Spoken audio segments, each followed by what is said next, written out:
Hi everyone, in this tutorial we build an app together that allows us to go faster through video lectures or Zoom calls or basically any kind of video material we have. The app is built with Python and Streamlit and it looks like this. So first of all we can watch our video here and then it uses machine learning to do two things. The first one is it extracts highlights automatically. So for example, here I'm using the NLP with Deep Learning lecture from Stanford that you can find for free on YouTube. And here it extracted these highlights. For example, we can see word vectors, word vector learning, context words, and a lot of other highlights together with these timestamps. So we can click on any of these timestamps and then the video jumps to this position and starts from here. So we can basically skip the boring parts and just jump to the highlights. So this is the first thing it's doing. And the second one is it automatically generates chapters and chapter summaries, also with timestamps. So we can see here all the timestamps for each chapter. And then for each chapter we get a little summary. For example, here this timestamp, and then we get GPT-3 is a huge new model that was released by OpenAI. So let's click on this and watch the video. The single biggest development in NLP for the last year, certainly in the popular media, was GPT-3, which was a huge new model that was released by OpenAI. So yeah, this works pretty well, and this is done with a deep learning model in the background for us, which just blows my mind. So let's implement this. So in order to analyze our video, we use the AssemblyAI speech-to-text API, and don't worry, you can get started for free. So we just need to create an account, and then we grab our API key, and that's it. And then we use the requests module in Python to send the API requests. And we need two API endpoints. The first one is the upload endpoint, and then we need the transcript endpoint. And then we need to send 3 API requests to do all this. So I will go over them here very briefly because I already explained them step by step in another video that you can find here. And I will also put the link on the code on GitHub so you can go through it again by yourself. So the first thing to do is grab the file so you can download either the video or the audio file. In this case, I downloaded the MP3 file with a YouTube downloader. And then we need to upload the file. So here we send a post request to the upload endpoint. And this will give us a upload URL back. So if the file is already hosted somewhere in the web, we can skip this part, but in this case we upload it ourselves.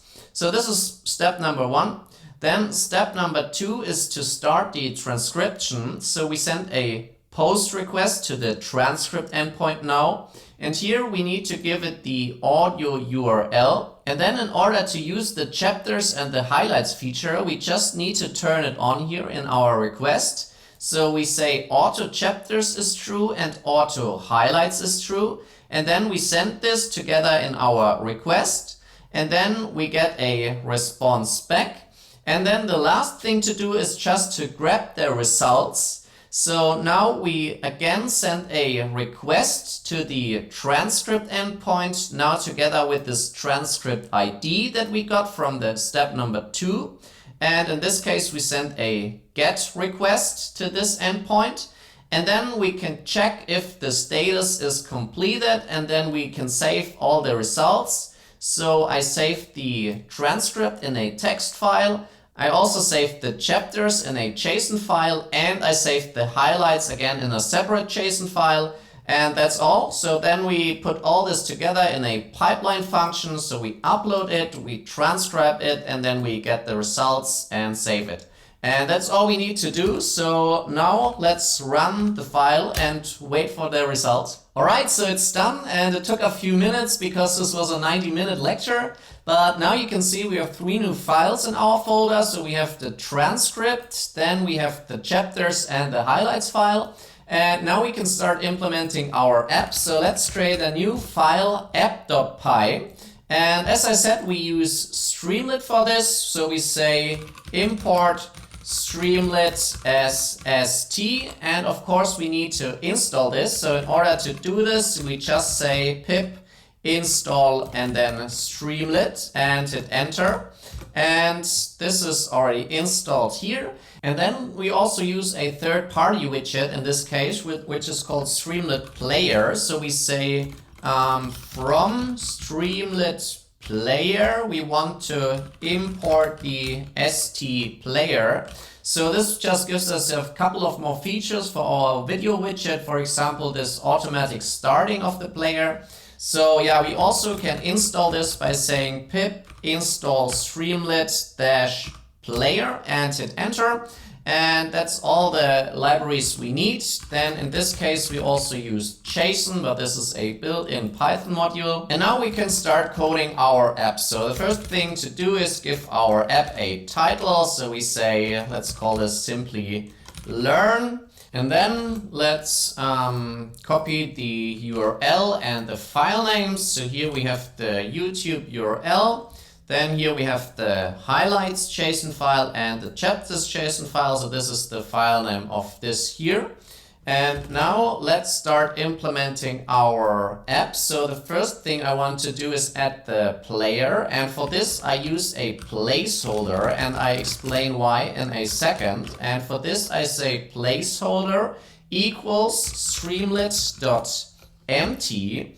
And then I say with placeholder dot container, and now I set the actual widget by saying st underscore player, and this gets the URL. It also gets the argument playing equals false in the beginning and also muted equals false. And I use this placeholder because later when I click on a button, I want to again set this player, but now then with playing equals true and also muted equals true. But I don't want to set another widget. I want to use the same widget at the same position. So that's why I need to use this placeholder. So now we have this, and then let's also create our sidebar.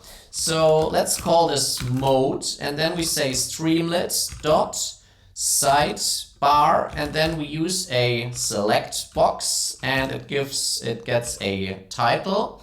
So let's say this is the summary mode, and then it needs a tuple with all the options. So the first thing we call this is the highlights mode, and the second one, this is the chapters mode. So now we have this, and then here we can use a if-else statement. So we say if mode equals, and then we need the same string as here. So if this is the highlights mode, then we do the highlights showing, and otherwise else we do the chapters. So for now, let's run this and save this. So here we say, in order to run our Streamlit application, we say Streamlit run, and then the file names, in this case app.py. And yeah, here it's starting our app. So here we can see we already have the video player, and here we have the two modes we can choose, highlights and chapters. So yeah, this is working pretty cool. And now let's continue with this implementation. So for the highlights mode, I want to read the highlights file. So I say with open, and then I get the file highlights, and I want to open it in read mode as file, and then I want to load this. So I say data equals json.load. I can simply load the file, and then I want to extract the results. So I can say results equals data, and then I use the results key, and the results key, let's quickly have a look at the highlights file here. So here you can see this is a dictionary where you get the status and the results. And then here, this is a list or an array. And then for each highlight, you get another dictionary. So here you can see we get the text and the timestamp. So we can have more timestamps for each highlight. So yeah, this is how the highlight file looks. So let's continue. So now we have the results, and now we want to go over the results. And here I want to store them in 3 different columns. So I say cols equals streamlit dot columns and streamlit dot columns, and I want to have 3 columns. Then I also want to count the number of buttons I create. So this is 0 in the beginning. And then let's go over the results. And so I want to keep track of the results index and of the result itself. So I say for result index and results in, and now I use the enumerate function and then here the results. And now I want to display the text and I also want to display the timestamps. So I say text equals results and then again the key text. So remember here this is another dictionary with the text key and the timestamp key. So we get the text and we want to get the timestamps equals result with the key timestamps. Then I want to choose which column index I'm currently using, and for this I simply say the current results index modulo 3. So this will be 1, 2, 3, 1, 2, 3, 0, 1, 2, 0, 1, 2, and so on. So then I assign this, so I say with cols and then this index, so I write it in this column. And now I want to write the text, so we say streamlit write text. And then I also want to write the timestamps, so I will go over them for t in timestamps, and then I want to write them in a nice format. So first of all, we need to extract here only the start time. So again, this is a dictionary. So we say the start in milliseconds equals t with the key start. And then I want to add a button. So I say add button, and this gets the start milliseconds and the current number of buttons. So let's say n button with an S. And then we increase the number of buttons. So we say this plus equals 1. So now the add button will be a helper function because we use the same later again in the chapters else pass. So now let's create this helper function up here. So we say define add button, and this gets the start in milliseconds and it gets a key for the widget. So here, first of all, we want to get the start in seconds also. So we say this is the start in milliseconds divided by 1000.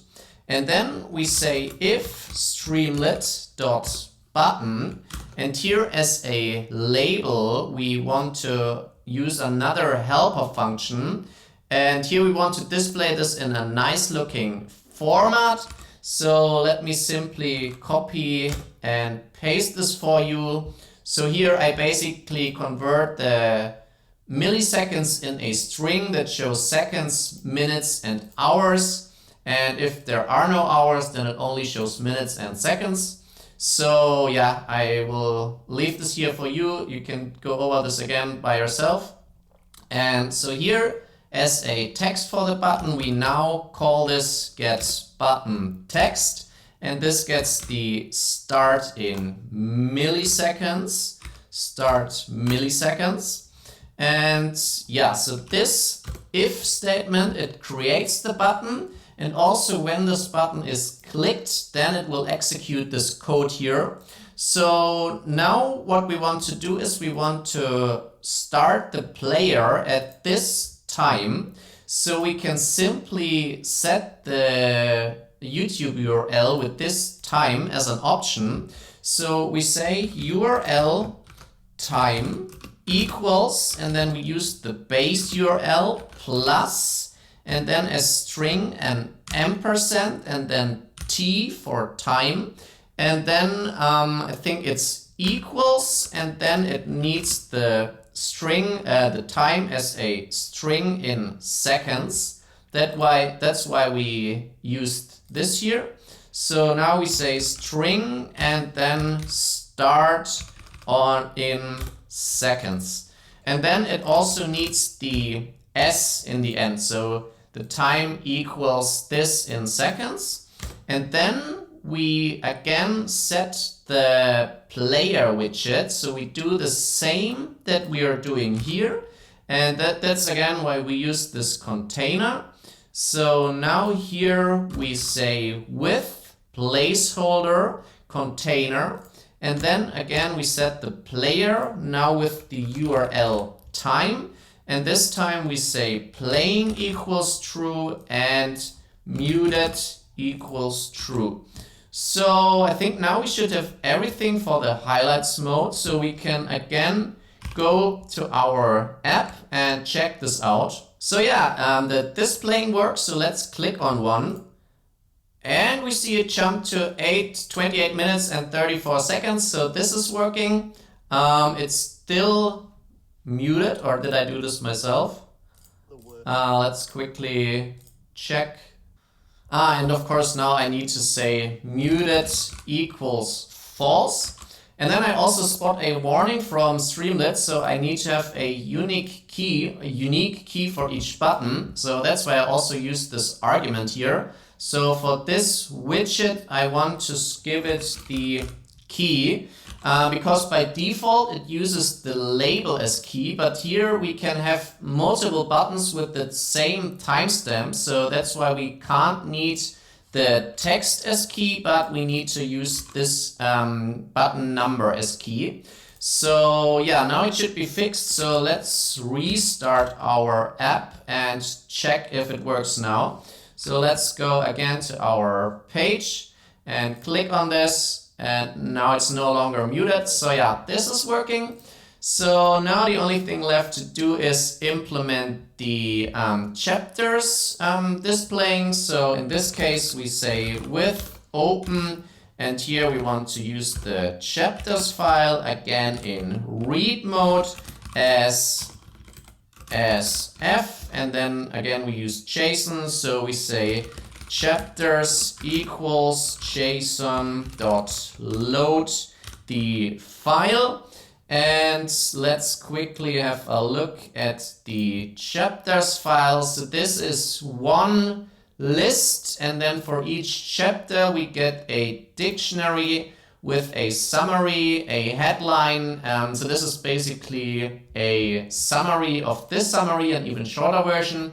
And here we have start and end time, so we only want the start time in this example. So let's extract these information. So we have the chapters right away. This is our list, and then we can say for chapter in chapters, and then again we want to get the start in milliseconds by saying chapter with the key start, and then we add the button with our helper function, and this gets the start in milliseconds, and as key in this case we can use none, because this is now unique. So each chapter has a unique timestamp. And then we also want to get the text by saying chapter, and then it has the key summary. Let's have a quick look. Yeah, we use the summary here. And then we simply say streamlit.write the text. And that's it. So let's save it and go to our app again and reload this. And now let's select the chapters. And yeah, so this works. Here we have the auto chapters. Here again is our Summary, GPT-3 is a huge model that was released by OpenAI. And if we click on it, it jumps to this time step. And that's it. Yeah, this is really cool. And I hope you enjoyed this tutorial. And if so, then please leave us a like and consider subscribing to our channel. And then I hope to see you next time. Bye.